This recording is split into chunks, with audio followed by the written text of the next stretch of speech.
Hello guys welcome to my YouTube channel. मैले के भन्न आएको भने मेरो च्यानललाई सब्सक्राइब गरिदिनु होला सबले, अनि सपोर्ट गरिदिनु होला। भोलिबाट मेरो लगातार भिडियो आउँदैछ। मेरो अवस्था यस्तो छ हेर्नु, त्यही भएर सपोर्ट गरिदिनु भन्न आएको।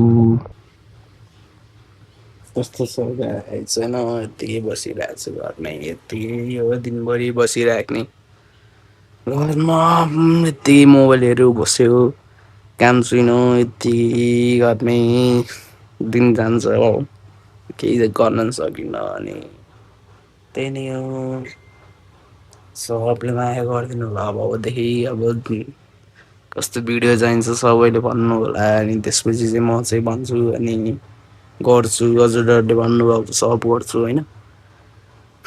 सपोर्ट गरिदिनु होला, सब्सक्राइब बढाइदिनु होला होइन। यस्तो मान्छेले त अनि सहयोग गर्ने यस्तो होइन, सहयोग गर्नुलाई युट्युबतिर एउटा स्योर होइन, एउटा सब्सक्राइबले पनि एउटा राम्रो हुन्छ होइन। सपोर्ट गरिदिनु होला अनि सब्सक्राइब गरिदिनु होला। लगायत म चाहिँ तल आएँ होइन, बाटोमा आएको केटाहरू गइ छन् भन्दा आएको। यहाँ चाहिँ यो चाहिँ हाम्रै कोठा हो होइन। हामी चाहिँ यत्तिकै यहाँ टाइम पास गर्नुलाई बस्छौँ। अनि गाइजहरू चाहिँ घर छन्, घर गइसकेपछि चाहिँ हामी अहिले आउँछन् होला, म म्यासेज गर्छु। अनि त्यसपछि चाहिँ केटाहरूलाई देखाउँछु हाम्रो केटाहरू उस्माको जिरो हो भन्ने ठाउँ हो मेरो घर चाहिँ होइन। बन्जीको बोर्ड छ त्यहाँ, अहिले देखाइदिनु हजुरहरूलाई। कोही घुम्न आउनुभएको छ अनि यता कुस्मतिर कोही आउनुभएको छ भने चाहिँ केही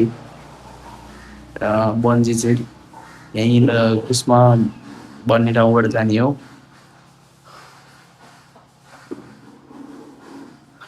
यहाँ छ हाम्रो गुगुर, त्यही हो। अनि अहिले एकछिनमा भेटौँला त है, म केटाहरूलाई म्यासेज गर्छु। अनि त्यसपछि आउँछु भनेको छ है भाइ चाहिँ, मैले म्यासेज गरिदिन्छु यहाँ बाटोमा छु भनेको छु होइन। भाइ आउँछ अनि त्यसपछि चाहिँ अब के गर्नुपर्छ नि त्यति बेलै देख्नुपर्छ होइन। अहिले चाहिँ म चाहिँ एक्लै यहाँ छ हाम्रो कोठा चाहिँ बस्ने कोठा भनेपछि चाहिँ टक्क फुलहरू रोपिन्छौँ हामीले चाहिँ होइन। यता पनि छ त्यसपछि चाहिँ म चाहिँ यहाँ बसिरहेको छु। मेरो यहाँ छ सायद आरएस लाउने होइन।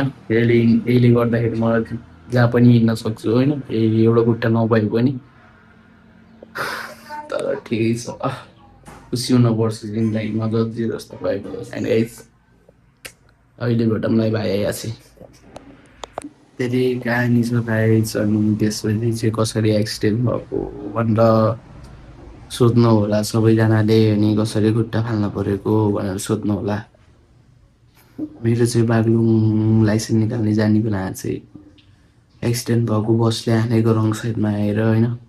अनि त्यसपछि चाहिँ अनि के भयो थाहै छैन। अनि बेहोस भइएन, 5 घन्टासम्म बेहोस भइएन होइन। 2 वर्ष भइसक्यो यस्तो भइसकेको चाहिँ। अब चाहिँ खुट्टा हालेर चाहिँ हिँड्नुपर्छ, अर्को सपोर्ट गरेर हिँड्नुपर्छ होइन। अनि त्यसपछि चाहिँ अहिले म ठिकै छ। अनि कति कहिले गइन्छ थाहा छैन, अब 3-4 दिन छ होला सायद जानलाई। अनि त्यसपछि अनि खुट्टा हालेपछि नि भेट्नुपर्छ, सधैँ भेट्नुपर्छ हामीले होइन सबले। लङ भिडियो अनि मैले लङ भिडियो पनि हाल्दैछु होइन। अहिले बेलुकातिर हाल्छु होला सायद कि भोलितिर हाल्छु होइन। सबले सपोर्ट गर्नु, त्यही नै हो मलाई धेरै सहायता भनेको नि सपोर्टको चाहिएको छ होइन। त्यही नै हो।